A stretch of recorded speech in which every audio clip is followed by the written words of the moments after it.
বস মাছের দাম কত? 180 টাকা কেজি ভাই, এত বেশি কেন? তাহলে এটার দাম কত? এটা 60 টাকা কেজি। এটার দাম এত কম কেন? ওটার দাম এত বেশি। এটা একটু মারা গেছে এই জন্য এটার দাম কম। ও এই ব্যাপার, তাহলে এটা মারা গেলে এটারও কি দাম কম নিবা? এটা মরবে কেন? আমি তো পানি দিয়ে রেখেছি। আরে মরা পর্যন্ত আমি অপেক্ষা করব। আচ্ছা তাহলে অপেক্ষা করো। ঠিক আছে আমি এখানে বসে থাকছি। পাশে যে বসো, এখান থেকে ওঠো, আমার কাস্টমার আসলে ডিস্টার্ব হবে। ঠিক আছে আমি পাশে যে বসতেছি, এই টুলটা নিয়ে বসলাম এখানে।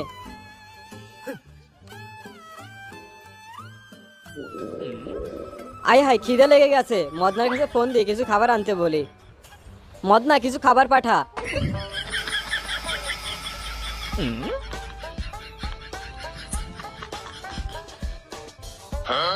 তুমি যদি এই ছবিটাকে সুন্দর মনে করে থাকো তাহলে ভিডিওতে লাইক করে চ্যানেলটিকে সাবস্ক্রাইব করে দাও। আর তুমি তোমার মাকে বেশি ভালোবাসো নাকি বাবাকে? কমেন্টে অবশ্যই জানিও।